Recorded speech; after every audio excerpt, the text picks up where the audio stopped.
All right, welcome back. Let's talk about this Tudor watch today. Now, Tudor is a brand that I have not necessarily loved throughout my watch collecting history, a couple of years.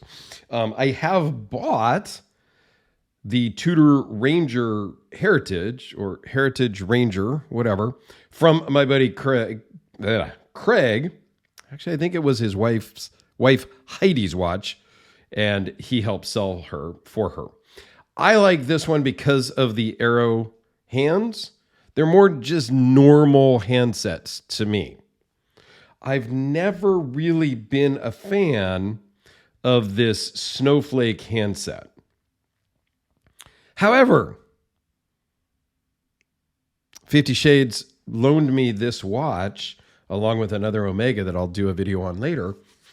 And I've been wearing this for a few days, and it really grew on me. This is the Black Bay Dark. I love blacked out watches.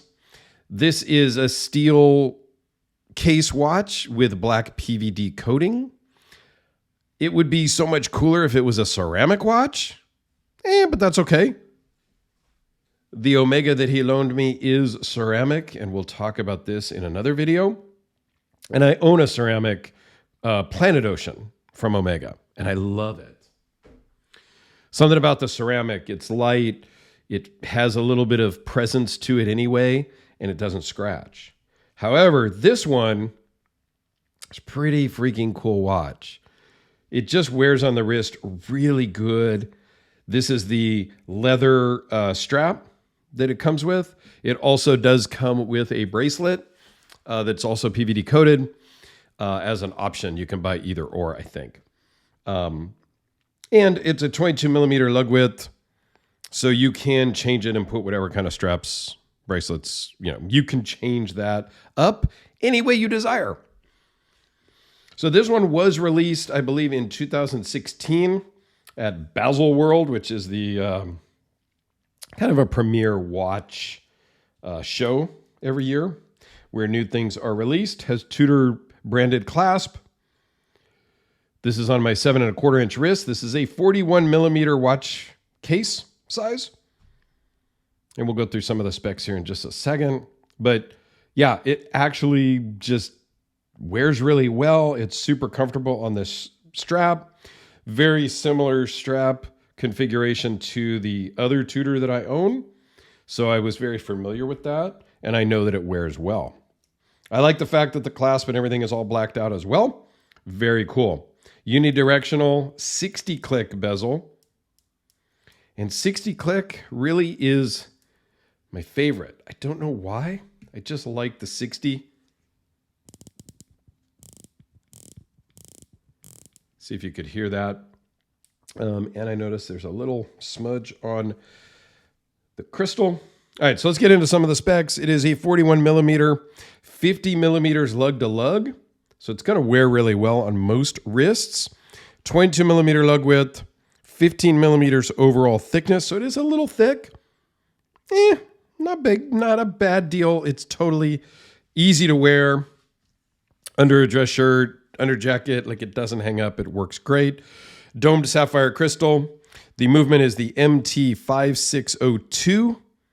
Weighs in at 4 ounces, which is 130 grams for you drug dealing types. My scale is in ounces because I'm not a drug dealer. So I did a conversion. It's about 113 gram.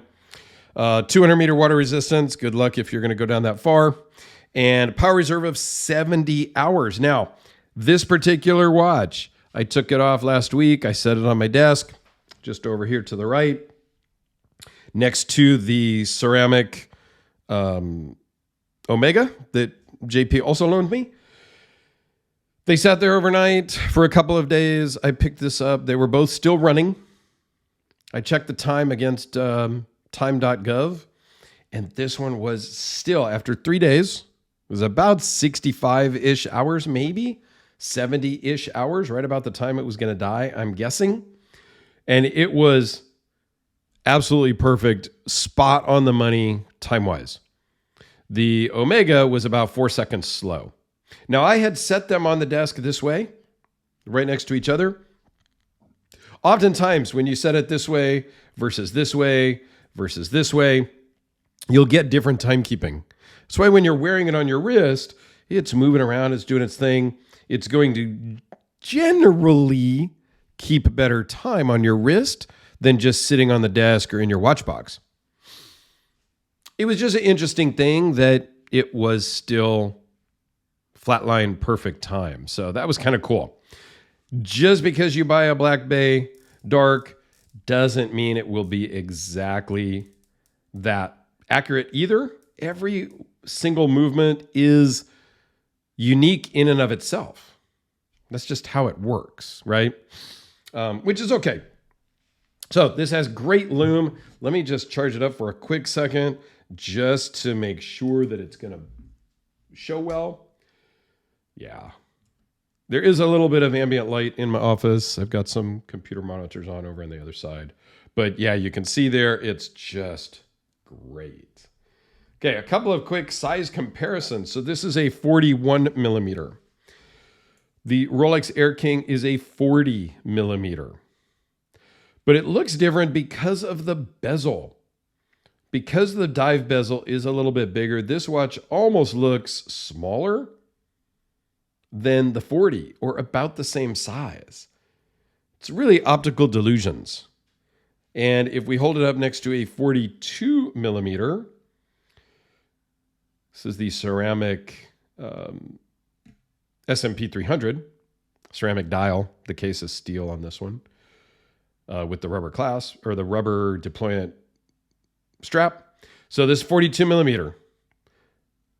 Does size matter? Is 1 millimeter that big a difference? And then if we hold it up again next to the other Tudor that I do own, which is also 41, I believe. Yeah, there you go.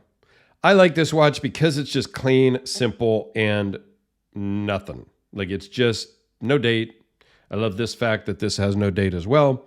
And this is just clean and classy to me. So when Craig listed it or mentioned it to our small group that he was going to sell, I just jumped on it. I couldn't pass it up.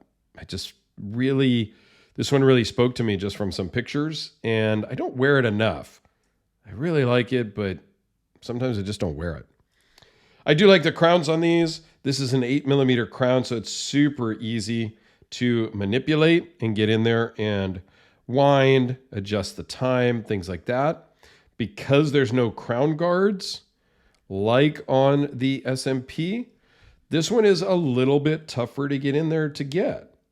You can only get traction on the top and the bottom because the sides have the crown guards. So it's just different experience, and it's a much smaller crown. So yeah, just different strokes for different folks, right? But this is still available today. Not this one, but like this is still being made and is still sold new in stores from what I believe. You can find them online. They're in that 3,000 to 5,000 range.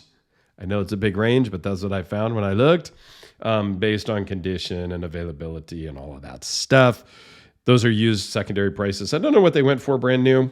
Didn't look, but if you're interested, go check out a Tudor dealer. This one, it kind of grew on me after wearing it for a couple of days, even with the snowflake hands. Still not my favorite handset, but this all blacked out version was super comfortable and I really enjoyed it. So JP, thank you so very much for loaning this one in. And all you guys, thanks for watching. Greatly appreciate it. Stay tuned for more videos.